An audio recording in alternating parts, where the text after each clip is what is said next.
This weekend marks 5 years since the death of George Floyd at the hands of police there in Minneapolis. CBS's Michael George joins me here in Studio 57 with more. Michael, 5 years later, where do things stand? Yeah, Errol, you'll remember that this entire incident, Floyd's death, was a catalyst for the racial reckoning in the U.S. that we saw in 2020.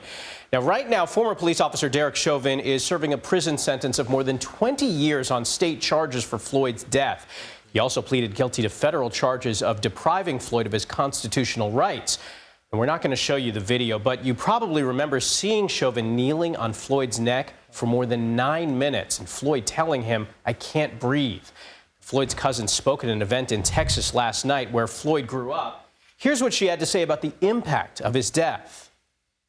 It's important because it was an ultimate sacrifice, and I think if you don't create opportunities for people to learn from it, if we don't have changes that become changes that happen because of that huge loss, then it was in vain. His death was in vain.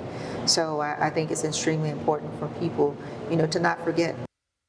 And the calls for police reform after the deaths of George Floyd and Breonna Taylor were loud. And the Biden-era Justice Department launched investigations into Minneapolis and Louisville, Kentucky's police departments. This week, the Trump DOJ announced it's moving to dismiss the consent decrees for both departments. That's a court-ordered agreement which required them to make changes to their respective departments. Our Skylar Henry talked to Minneapolis Police Chief Brian O'Hara this week.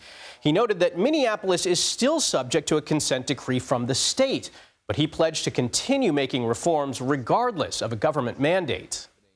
It's not enough to just do consent decrees. There's more that we have to do to change the reality of how people experience policing on the street, but also to make this an effective police department.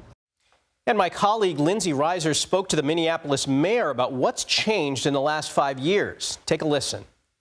I can tell you that we're making progress. Are we there yet? The answer is no. We all have a lot of work to do, but the progress that we are making is real. Our police department is more diverse than it's ever been before. We're bringing recruits on that want to be the change right now. They want to be examples for other police departments around the country to follow. So are we making progress? The answer is absolutely. Are we there yet? No. We need to keep our nose to the grindstone. We need to keep doing the work. And you can stream Lindsay's interview with Mayor Jacob Fry today at 2 Eastern, 11 Pacific, right here on CBS News 24/7. Now, as for the city of Minneapolis, there are several events planned throughout the weekend to remember George Floyd.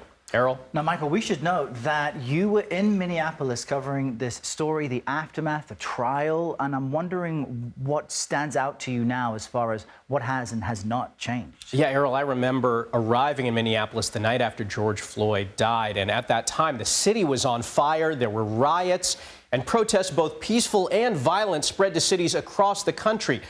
But I also remember what came after the anger. The city of Minneapolis came together. People in the community and even people in the Minneapolis Police Department worked to make changes to try and heal from what happened there. It was the start of a wave of police reform efforts that swept the entire nation. And when Derek Chauvin and his fellow officers were put on trial and eventually found guilty, there were fears there would be more violence in Minneapolis, but that never happened.